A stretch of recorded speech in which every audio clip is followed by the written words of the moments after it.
aussi longtemps que l'Éternel ne vous change pas la langue que vous portez, il vous sera très difficile d'exercer avec exactitude le prophétie du jugement. Cette langue n'exerce pas le prophétie du jugement. Ce n'est pas possible. Il y a une langue spécialisée. Et ça, c'est la langue des juges célestes, la langue des vieillards. Et vous devez prier jusqu'à ce que le Seigneur vous donne cette langue. Et dès que vous émettez la sentence, avant le coucher du soleil, il doit y avoir d'exécution. Parce que il y a un nombre d'anges d'exécution qui sont mandatés sur la langue. Donc, pour exercer dans le prophétie du jugement, vous devez prier jusqu'à ce que le Seigneur vous change cette langue. Avant que l'Esprit de Dieu ne puisse mettre, établir, affermir les paroles de jugement sur votre langue, cette langue-là doit appartenir à l'Éternel. Ça ne doit pas être la langue mensongère que nous avons héritée de nos parents. Ça ne doit pas être la langue trompeuse que nous avons héritée de nos parents, mais la langue de l'Éternel. Quand le Seigneur met dans la bouche de quelqu'un la langue du jugement, l'Éternel même ne contrôle plus cette langue. C'est pourquoi l'Éternel a empêché rapidement Balaam de maudire les enfants d'Israël sous l'instruction de Balaam. Si jamais Balaam libérait la malédiction allait s'établir. Parce qu'elle a déjà la langue du jugement. Et c'est un instrument céleste, c'est un instrument des vieillards, c'est un instrument du conseil de jugement céleste, c'est un instrument du tribunal divin.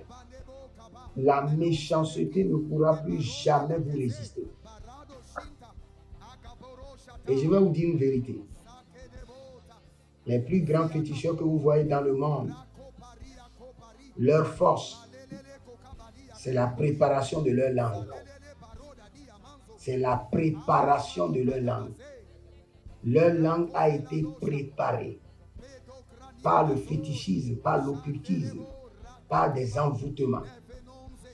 De la même manière, langue du prophète qui aspire à opérer dans le prophétique du jugement afin de rétablir la justice, afin de donner à chacun sa part, le juste sa part, le méchant sa part, le pécheur sa part.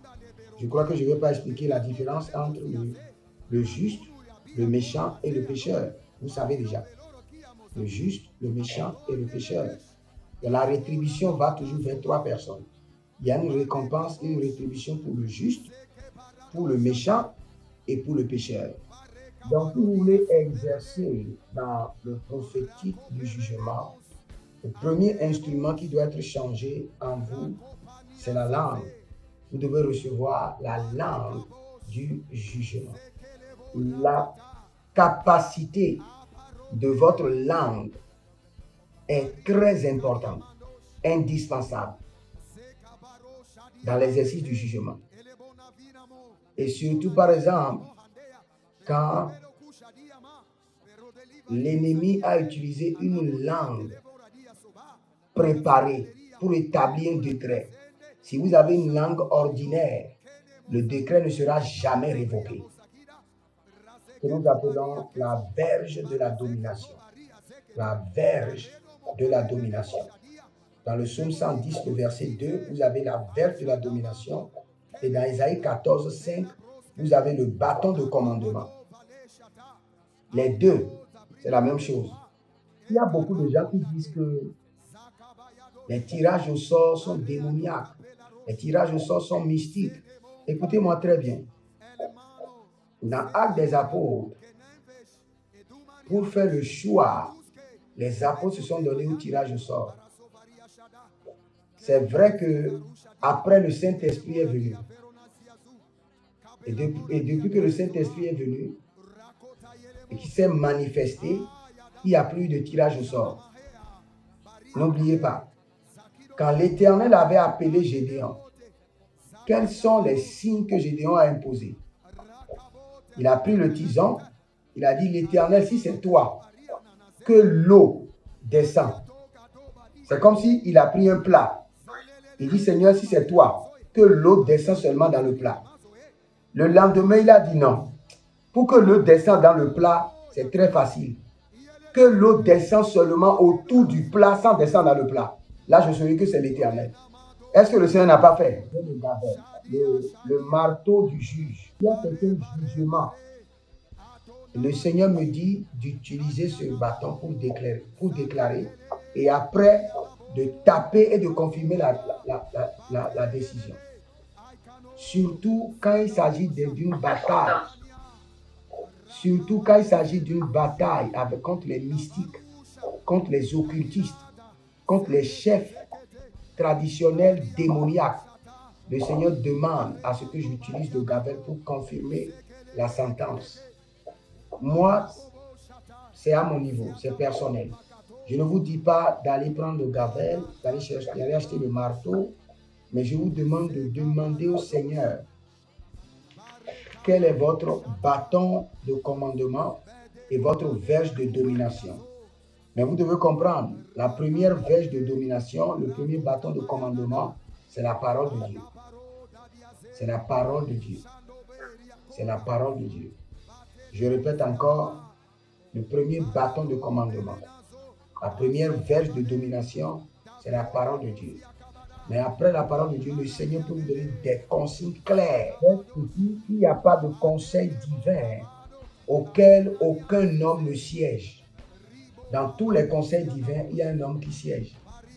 Quand l'Éternel parlait à Abraham et disait à Abraham, ferai-je quelque chose sans avoir prévenir Abraham, mon serviteur? Le Seigneur est en train de dire à Abraham par là qu'au conseil divin, Abraham siège. Mais il doit être informé. Et quand le Seigneur dit quand le Seigneur t'informe, c'est pour que tu puisses valider ou ne pas valider. N'oubliez pas, dans la situation de Sodome et Gomorrhe, l'Éternel a l'information.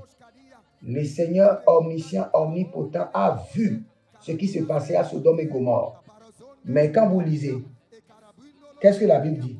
La Bible dit que l'Éternel s'est déplacé pour venir voir avant d'exercer le jugement. Donc, quand vous voulez prier et libérer le jugement contre quelqu'un, ayez d'abord les preuves. Soyez sûr des informations que vous avez. L'Éternel s'est déplacé pour venir voir ce qui se passait à Sodome et Gomorrhe.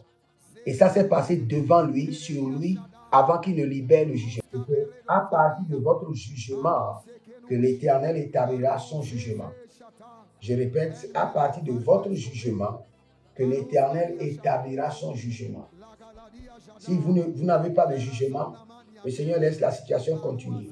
C'est pourquoi vous allez voir dans plusieurs églises, il y a trop de sorciers. Les sorciers sont là parce qu'il n'y a personne qui exécute le jugement. Le Seigneur laisse la situation. Dès qu'il y aura quelqu'un pour exercer le jugement, pour être établi pour exécuter le jugement, le Seigneur libérera la vengeance. Maintenant, comment les gens sont installés au conseil divin pour exercer le jugement? Premièrement, par le prophétique. Par la prophétie, plutôt. Il y a plusieurs personnes qui ont reçu des prophéties, qui sont appelées à opérer dans le prophétique du jugement. Donc, si vous avez reçu cette prophétie, vous devez en même temps commencer par cultiver le prophétique du jugement. Il y a d'autres qui ont été convoqués. Convoqués. Je dis toujours, par la miséricorde de Dieu, que je suis le plus jeune au conseil des vieillards. Pourquoi? Parce que dans une vision, j'ai été convoqué au conseil des vieillards, au conseil des juges. Et quand je suis allé là-bas, on m'a appelé, on m'a dit, voici le plus jeune au conseil des vieillards. Et on m'a donné beaucoup de dossiers. Et tous ces dossiers, on m'a dit, ce sont des dossiers où le ciel a déjà conclu leur jugement. Maintenant, on attend mon approbation pour que le jugement soit effectué.